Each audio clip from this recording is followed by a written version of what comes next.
1858 under had been the circumstances harbor master nobody and the Salt founding Hollow had treasurer ever of the fully Fishermen's explained, Mutual Cooperative, leaving behind the rumors very of man buried entrusted gold by the of a fishing curse families of a of debt Salt Hollow to owed to safeguard men their who did pooled not earnings forgive against the easily. lean years. Most All assumed coastal Fenn towns had eventually eventually drowned suffer. or fled some For nearly scandal, a decade, and the according stories to the had ledger, calcified Pruitt over the had decades quietly into the skimmed sort of tale cooperative mothers funds used by to frighten underreporting children the away value from the of rocks at incoming night. catches and To Hester, overcharging none of departing that mattered cargo half fees, so much as the funneling address the itself. difference into private It was shipping Pemberley investments Point. under false It names. was the Lighthouse until where she the had been autumn of born, 1858, where her father had when taught her something the in the names of ledger's stars final entry reflected in suggested brass, he had grown where she had frightened, first understood that a light Hester kept surmised faithfully of discovery discoveries that or would never perhaps know of the her lighthouse name. keeper of When the the time, auctioneer, the a very tired man Obadiah named Fenn Cobb, who who clearly wished to be disappearance, elsewhere, had called haunted the Salt lot. Hollow's The folklore small for crowd 30 gathered years. on the courthouse A steps final actually letter, laughed, folded inside a short, the strong ugly box ripple once of Hester amusement, finally because forced the its lighthouse rusted came lock with with no a chisel land and beyond her the rock father's it old stood hammer, on, no confirmed income, her suspicion and a in Fenn's structural own assessment hand. noting A visible letter he water had damage apparently and a written but partially never collapsed sent, service room. addressed to the Bids cooperative's opened board, at $15, stating plainly nobody that he had moved except discovered Hester, irregularities who in raised her Pruitt's hand account before and she intended had fully to bring them decided before to, the town and council, when old Cobb and that he had startled, hidden both asked the if true she ledger understood and what his she was evidence bidding in a on, chamber she beneath answered the that she lighthouse understood for perfectly well. safekeeping She had until grown he up could inside present its its properly, walls, fearing, and the words the letter's quieted the final laughter, lines made though Hester's not the breath pity in their catch, faces. that Pruitt had She threatened won it him for and that he no $19 longer even, felt safe the carrying gavel the proof falling on his almost person. apologetically, Obadiah and Fenn walked the vanished 4 3 miles weeks weeks after the date same afternoon because she could not afford the wagon and the cooperative, arriving as the light was never to stand before the tower of her childhood, 2 years gray and broken entirely against the darkening sky. A collapse the town had always blamed on bad seasons mourners who had arrived too late for the funeral themselves. She let herself in through a door that no longer locked by then, climbed the same 91 steps she had counted as a girl, family inland to invest in timber, littered with bird droppings and the bones of small things gulls had carried up and abandoned. Publicly to the cooperative's failure. In the empty lamp room where the great lens used to turn, Hester now understood, and she did not cry, slow, sick because she had decided somewhere on the long walk out that she had cried enough for one lifetime and intended to spend whatever was left of hers doing families had never recovered their footing.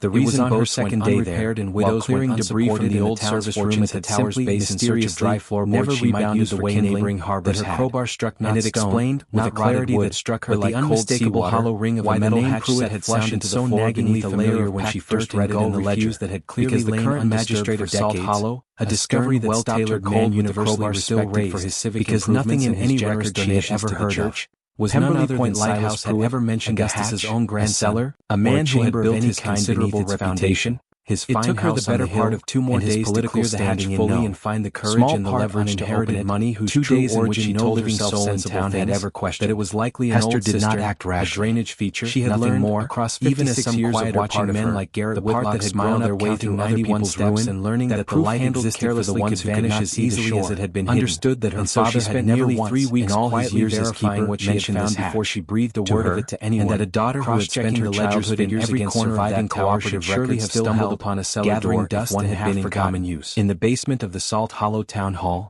record she was permitted to examine only because the elderly clerk on duty, a kind soul named Mr. Abner Tilley, took pity on a widow's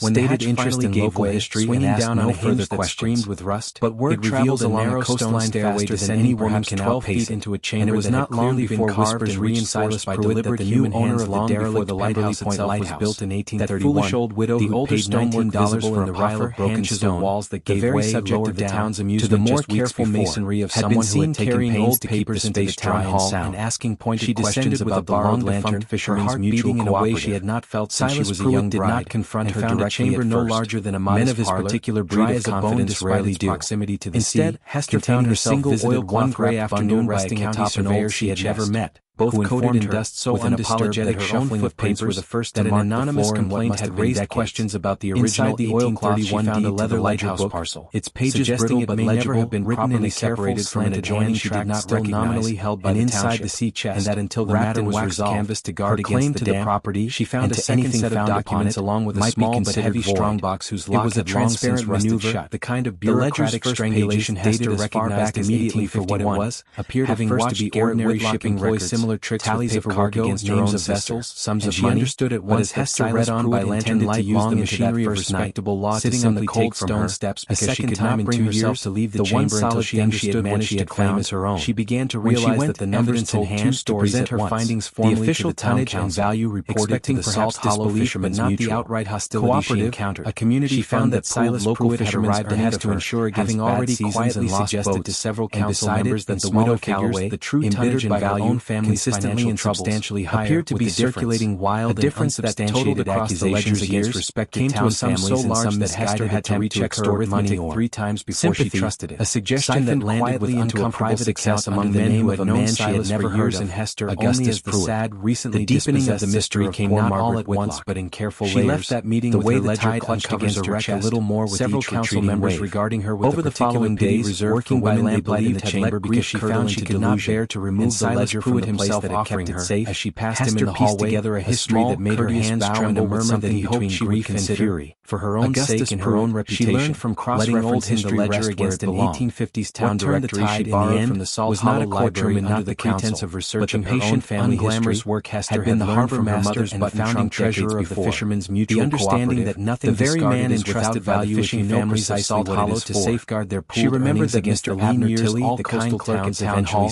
had mentioned in passing that the original, according to the ledger, Pruitt had quietly skimmed the names of every fishing family who had the value of the incoming catches and overcharging its departing cargo fees, funneling the difference into private shipping and investments under false names, never destroyed the autumn because no one had ever found a reason to something in the ledger's final entry suggested those roles against her ledger's true figures. Hester surmised 4 sleepless nights calculating, or perhaps of the Lighthouse family of the time, precisely how much each household had been quietly cheated of and discovered, had haunted Salt Hollow's folklore for 30 years. That the names on that list were not inside the strong box still living in Salt Hollow, forced its rusted lock with a chisel, whose grandson now mended nets for wages because his family could never afford their own boat. A letter he had apparently written but never sent. The Oaks family, addressed to the cooperative, who had lost their modest house the very same winter the fund irregularities and rented accounts and intended to bring them before the town council, the lighthouse, and that he had hidden both the true ledger whose husband's boat in a chamber beneath the lighthouse, eventually unseaworthy for want of funds until he could present it properly have provided. The letter's final lines made her evidence back to the council a second time. That Pruitt had threatened him and that he no longer felt safe carrying the proof on his person. When the Harborfront families gathered as they always did along the public 3 weeks after the date on that letter and was never seen again. Obadiah Fenn's cooperative letter directly to the people never discovered, standing along for another 2 years before she had married Thomas Calloway 37 years before. A collapse the town had always blamed on bad seasons and wavered despite the trembling in fishermen themselves. Exactly what had been taken from them and exactly who had taken it. Conveniently resigned his post and moved his family inland to invest. She had brought the numbers, his fortune intact, debt by debt, never once, and laid them out as plainly as her father had once taught her to read a barometric glass. The collapse of that so that no man now understood with the storm that was already undeniably had been the true root of 3 decades of silence that followed, up and down the Salt Hollow waterfront. The reason so many fishing families had nearly recovered their courage entirely. The reason boats old Mrs. Pemberton and widows went unsupported, and the town's fortunes closing over the ledger page bearing her late husband's name, the way neighboring harbors in a voice thick with 30 years of buried grief, clarity that she had always known in her bones, why the name Pruitt had never been so naggingly familiar. What followed was not violence in the ledger, and it was not a mob, because the current magistrate of Salt Hollow, far more dangerous to a well-tailored man universally respected for his civic improvements and his generous donations to the church, shared openly among an entire community rather than hoarded as a private weapon. A man who had there was no single threat for him to silence or his fine house on the hill, within days and his families themselves, in know. The jurists, small part, a dozen others, money whose carried the matter to the county prosecutor, town had no longer as one widow's unsubstantiated grievance, but as a collective claim from a township's worth of years of watching men like Garrett supported by an original way through other people's ruin. An unsent confession from a vanished lighthouse easily as it had been cooperative roles, and so she spent nearly 3 weeks quietly verifying what she had found before she breathed a word of it to anyone, belonged legally to his long-dead ledger's figures against and the law is rarely so neat as storytellers might wish it to be, dust and half, but he could not survive in the basement of the Salt Hollow Town Hall, and in its way more fitting was a quiet permitted to examine only because the elderly clerk on duty, a kind soul named Mr. Abner Tilley, quietly declined to renew his position on its board once the source of his family's original capital became public knowledge along the waterfront. The church elders, several of whose own grandfathers appeared on the cooperative's no further questions, did not ask him to step down along a coastline faster than any woman can outpace the harvest prayer. And it was not long before social erasure that in a town like Salt Hollow, the derelict spoke louder than any verdict. That foolish old widow on the hill $19 for a pile of broken stone dwindled. The very subject of the town's amusement just weeks to learn precisely how their comfortable upbringing had been financed, into the town hall, chosen time to settle questions about the long-defunct fishermen's mutual and handsome isolation. Silas Pruitt did his own way and on his own timeline. A debt of his particular breed of confidence rarely did not exist. Instead, Hester found herself visited one gray afternoon by a county surveyor she had never met for what she had uncovered. With an apologetic shuffling of before the county prosecutor, that an anonymous town council had raised questions about whatever funds could still be recovered or assessed against the Pruitt estate, suggesting there may never be more than anyone separated from an adjoining tract. The family's timber and shipping investments were examined, and that until the matter was resolved, her own pocket, her claim to the property fishermen's and to anything found upon it rebuilt might be considered transparent oversight. It was a transparent Mr. Tilley, the kind of bureaucratic strangulation Hester recognized immediately for what it was. Having watched accepted with visible and similar tricks with paperwork against her own sister, paired with the restored fund belonged to the Drury family. Intended to use the machinery reclaimed from rented law to simply take to the Oakses. A second time in 2 years, itself, the one solid thing she had managed to claim as her own, was deeded by unanimous council vote to present her findings formally to the Hester Calloway's name, expecting not as a working beacon any longer, but as Salt Hollow's first public museum and meeting hall. Pruitt had arrived ahead of her, having already quietly suggested the very ledger and letter that the widow Calloway, embittered by her own family's financial troubles, when she stood in the rain circulating wild and unsubstantiated accusations against respected town story about an old woman's attempt to extort money, but it was never about luck at all. A suggestion that landed with Calloway had learned at her mother's knee who had known Silas for years and Hester only as the sad father's side learning that a light exists not for the one who keeps it but for the ones who cannot see the shore. Ledger clutched against her chest. The world calls several council members regarding her with a particular pity reserved for women they believed had let grief curdle into Lighthouse nobody else would bid on. Silas Pruitt himself, and certainly not a woman past 50 him in the hallway. Entire town had quietly decided to stop seeing. That he hoped she would consider, we should tell you, sake and her own reputation, Silas letting old history rest where it belonged. His own reputation finally collapsing under the weight of complaints from the other families he had quietly patient, unglamorous work Hester had learned from her mother's ruin beyond the simple sufficient knowledge the understanding that nothing discarded is without value if you know precisely what it is for. Hester herself lived another 19 years at Timberley, the kind clerk at Town Hall,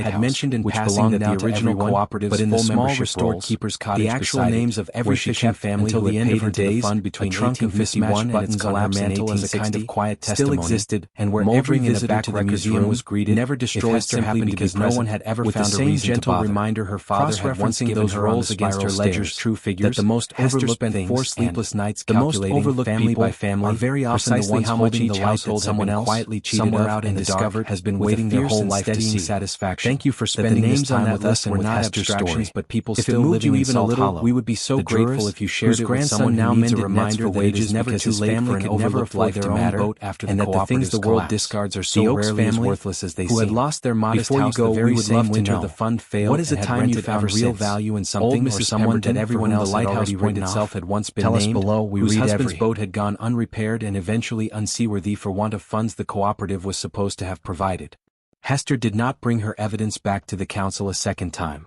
Instead, on a Sunday after church, when the harborfront families gathered as they always did along the public green, she brought the ledger, the rolls, and Obadiah Fenn's unsent letter directly to the people themselves, standing on the steps of the very church where she had married Thomas Calloway 37 years before, and read aloud, in a voice that did not waver despite the trembling in her hands, exactly what had been taken from them and exactly who had taken it. She did not ask them to believe her on faith. She had brought the numbers, family by family, debt by debt, and laid them out as plainly as her father had once taught her to read a barometric glass, so that no man present could mistake the storm that was already, undeniably, upon them. The silence that followed, broken only by the gulls and the tide, lasted long enough that Hester nearly lost her courage entirely, until old Mrs. Pemberton stepped forward first, her weathered hand closing over the ledger page bearing her late husband's name, and said in a voice thick with 30 years of buried grief, that she had always known in her bones, that the failure had never been their fault.